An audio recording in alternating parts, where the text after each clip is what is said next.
साथियों, आज ही के दिन हमको अंग्रेजों से स्वतंत्रता प्राप्त हुई थी।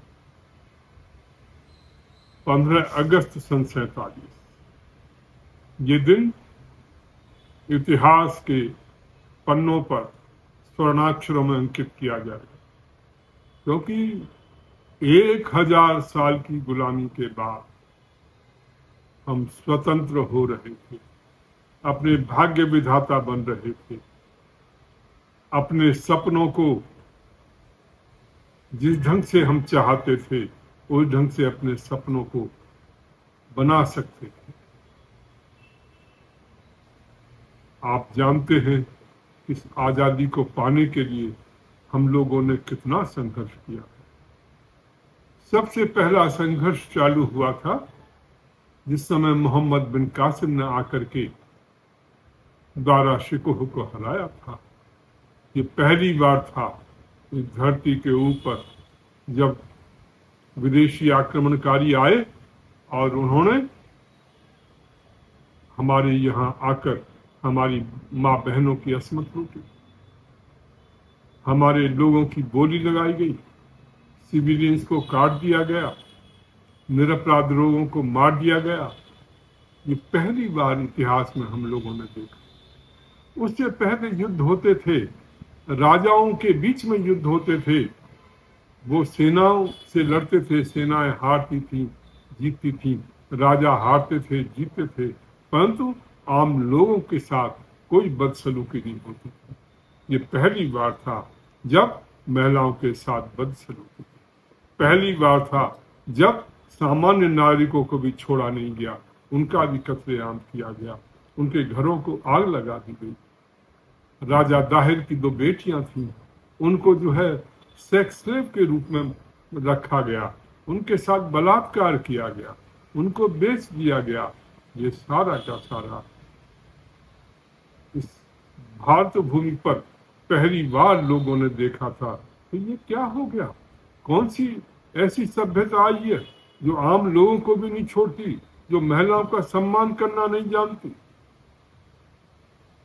राजा दाहिर का बेटा वहां से चलता है, मेवाड़ के राणा उनके पास पहुंचता है, बाप्पा रावल उन्हें अपनी दुख भरी कहानी सुनाता है, बताता है महाराज ऐसा ऐसा हमारे साथ हुआ है, ऐसा मेरी बहनों के साथ हुआ है, ऐसा वहां सिविलियंस के साथ हुआ है। और जब ये कहानी सुनाई जाती है, वो सहायता मांगने के लिए जाता है। बाप्पा रावल तुरंत समझ जाते हैं ये कोई साधारण लोग नहीं हैं जो आए हैं, ये कोई साधारण ढंग की सभ्यता नहीं है जो बच्चियों और महिलाओं में कोई भेद नहीं करती, सिविलियंस में कोई भेद नहीं करती, लड़ने वाले बिना लड़ने वाले उनमें कोई भेद नहीं करती। इसलिए इनके साथ निपटना उसी ढंग से बहुत जरूरी होगा। और उन्होंने पूरा संघ बनाया, संघ बना करके नागभट्ट द्वितीय और दूसरे लोगों को साथ लेकर के, जो भी उस समय आसपास के शासक उपलब्ध थे उनको साथ लेकर के एक बड़ी सेना लेकर के उन्होंने कूच किया और उस मोहम्मद बिन कासिम को हराते हुए, पहले जोधपुर में युद्ध होता है, वहां हराया जाता है, उसके बाद अफगानिस्तान में युद्ध होता है, वहां हराया जाता है, और उनको ईरान के उधर उस पार उनको खदेड़ दिया जाता है। और इस दौरान जो भी लोग मुस्लिम बनाए गए थे, जो भी लोगों को का धर्म परिवर्तन किया था, उन सबको हिंदू बनाया जाता है। अफगानिस्तान में हिंदू शासकों को रखा जाता है, हिंदू सरदारों को रखा जाता है। ईरान से लेकर जितने लोग मुस्लिम बने थे सबको जो है हिंदू बनाया जाता है। ये काम बाप्पा रावल ने किया। इसके कारण अगले 300 सालों तक किसी की हिम्मत नहीं हुई थी कि वो दोबारा जो है भारत पर आंख उठाने की कोशिश करे। उसके बाद शहाबुद्दीन गौरी जो है वो प्रयास करता है, महमूद गजनवी प्रयास करता है, ये 300 साल लगे उन लोगों को दोबारा ये करने के। इस रूप में हमारा स्वतंत्रता का अभियान उसी दिन से चालू हो गया। ठीक है, 1000 साल तक संघर्ष होता रहा, परंतु संघर्ष हम भी करते रहे। आप देखें, सिसोदिया वंश के लोग, राणा महाराणा प्रताप हो, चाहे बापा रावल हो, चाहे राणा राज सिंह हो, जितने भी राणा हुए वो हमेशा मुगलों के साथ, विदेशी आक्रांताओं के साथ संघर्ष करते रहे। उन्होंने कभी हार नहीं मानी। एक परिवार 1000 साल तक युद्ध करता रहा। आप कल्पना कर सकते हैं, कोई है ऐसा परिवार जो अकेला परिवार हो और जो हमेशा जहां जौहर की हुआ करता हो, एक एक युद्ध में 3-3 पीढ़ियां खप जाती हों, और एक ईंधन का विचार बन गया था, यदि 18 वर्ष से ऊपर क्षत्रिय जीता है तो उसके लिए धिक्कार है। अर्थात 18 वर्ष की उम्र होते होते वो युद्ध में मारे जाते थे। तो ये परिस्थितियां हो चुकी थी। इस रूप में चाहे छत्रपति शिवाजी महाराज हो, चाहे गुरु गोविंद सिंह महाराज हो, चाहे बंदा बैरागी हो, इन सब ने स्वतंत्रता देवी के लिए अपना सब कुछ न्योछावर कर दिया। और उसके बाद जब अंग्रेज आते हैं, अंग्रेजों के खिलाफ भी हमारी लड़ाई चलती रही। 1857 का युद्ध हमने देखा, इस देश ने देखा, जहां सभी हिंदू मुसलमान कंधे से कंधा मिलाकर अंग्रेजों के खिलाफ लड़े थे। अंग्रेजों ने देखा ये क्या हो रहा है, सारे के सारे उनके विरोध में उन्होंने फिर फूट डालो राज्य करो, हिंदू मुसलमानों के बीच में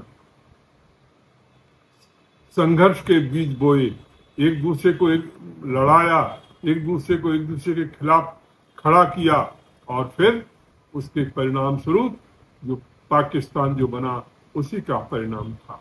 ये सारे बीज अंग्रेजों के द्वारा बोए गए। जिन्ना को वो ले गए अपने यहाँ, लंदन में रखा, लंदन में उसको सिखाया, बताया। वो बिल्कुल पक्का क्रांतिकारी था, पक्का देशभक्त था, वो देश के लिए लड़ना मरना चाहता था, परंतु अंग्रेजों ने उसको भी पक्का मुस्लिम बना करके, जिहादी बना करके वहां से भेजा।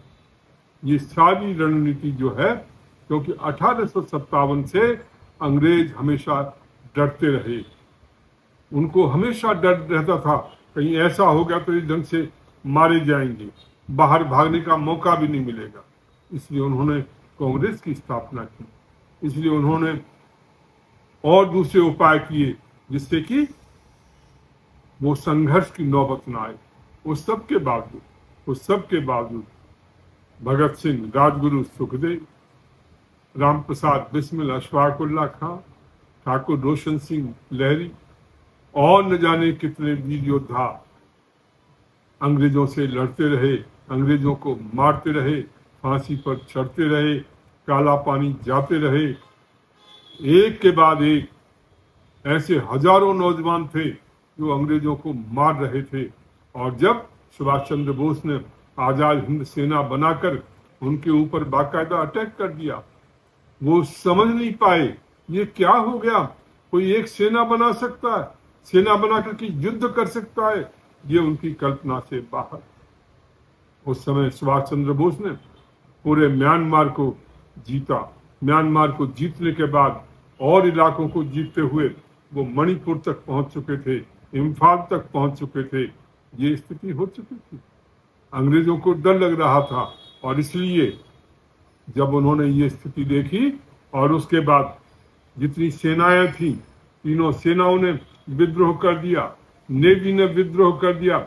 नेवी ने अपनी तोपें जो है अपने जहाज खड़े कर दिए, अंग्रेज अधिकारियों का हुक्म मानने से इनकार कर दिया, और तोपें जो है सीधी की सीधी अंग्रेजों के ऊपर लगा दी गई।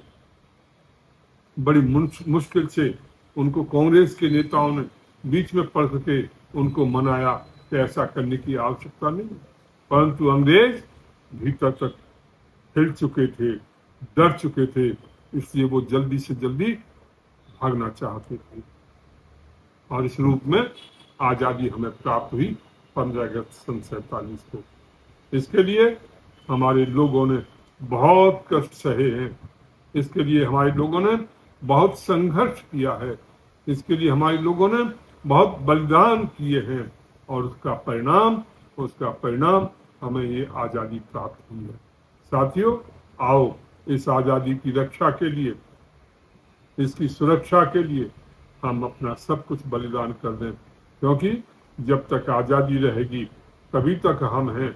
यदि आज़ादी चली गई, हमारा मान सम्मान, हमारा धर्म, हमारी स्वतंत्रता सब कुछ जो है छिन जाएगा। इसलिए इसकी रक्षा करना, सुरक्षा करना हम सबका पहला उत्तरदायित्व होना चाहिए। आओ साथियों, आज के दिन हम सब भाव विभोर होकर, आनंदित होकर इस आज़ादी की आरती करें, स्वतंत्रता देवी का अर्चन करें। ऋग्वेद में कहा है, अर्चन ननु स्वराज्यम। आओ हम अपने स्वराज्य की अर्चना करें, पूजा करें। तो साथियों, इस वीडियो को शेयर करिए, लाइक करिए, कमेंट्स करिए और अधिक से अधिक साथियों में दें। बहुत बहुत